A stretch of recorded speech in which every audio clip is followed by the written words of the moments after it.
It's a good lifestyle. I mean, we get sent to France, from Metcalfe down in Cannes, we get flown over to Washington to meet the Discovery people. I got to meet a lot of my heroes, and also having enormous amount of creative freedom was great. But now Andy Kershaw is going to introduce the next band. Andy. I mean, when you can't hear what's coming, and when you can't see very well what's coming, I mean, crossing the road becomes seriously dangerous.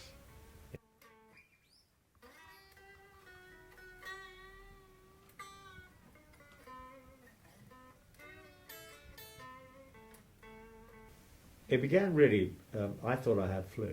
I just thought I had flu. I was very cold, I was very shivery, sneezing, not feeling good. So I went to a late night A&E department, and sure enough, they thought I had flu as well.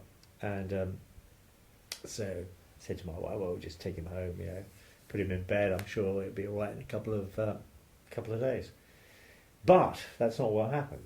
The next time I woke up was 3 weeks later, and I'd been in a intensive care ward in hospital with meningitis, and I didn't know anything about meningitis.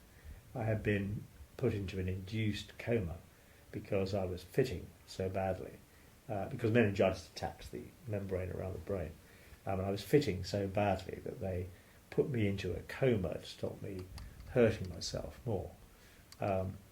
So I'd lain there for 3 weeks. I'd lost 2.5 stone. It was immediately obvious to me that I'd lost a lot of my hearing, and eyesight in this eye. And that was pretty quick realization. So I can see if I look straight at you, I can see from there to about there, I guess. Okay, I mean, you can work this out when you're watching this, how much more of that you can see, but that's what I can see.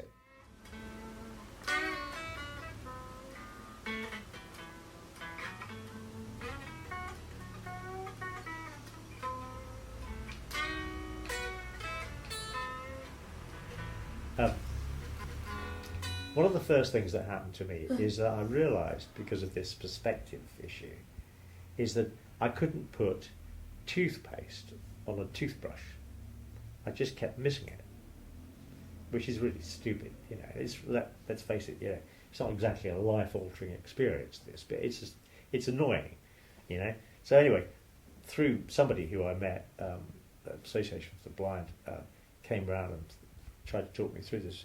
I can help you with that immediately. He said, what you do, he said, don't bother with the toothbrush, just squeeze the toothpaste into your mouth. And I thought, that is just genius.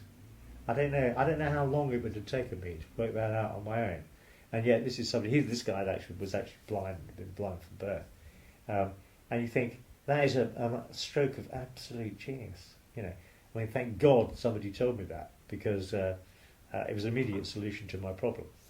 In fact, I'm making light of this, because what this guy was there for, and what he helped me with, was the fact that coming from my career, where radio and television, where hearing and seeing were essential elements of what it is I did, is that those qualities, those abilities, defined very much who I was, and my career defined who I was. And so suddenly having those things taken away from you, apart from the inevitable physical difficulties, caused huge psychological difficulties too. I think the help I got, the actual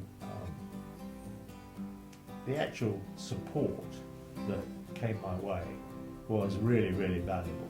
And I thought that worked very well. I thought I got a good service, put it that way. And I thought the NHS kicked in a major way. And I think that that was really good. And I will always be grateful for that. I think in the long run, it's made me reflect on life in a way that I may never have done if I hadn't happened. You know. But I'm very keen. I'm very optimistic about life.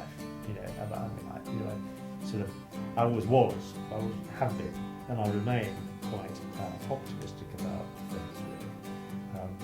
There's a joke about a missing dog, and the poster reads, dog, black Labrador, missing one eye, one ear, walks with a limp, answers to the name of Lucky, and that's pretty much how I feel.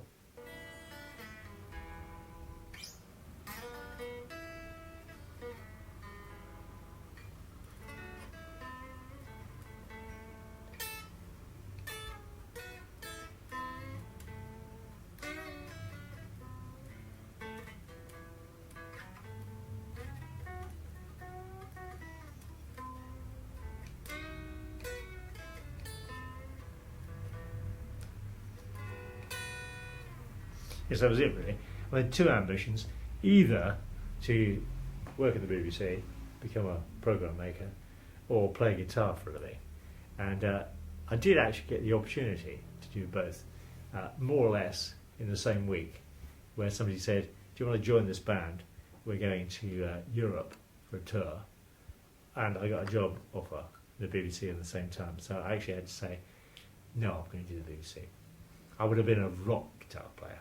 So frankly, I probably saved the world as well as myself a lot of anguish really by doing that.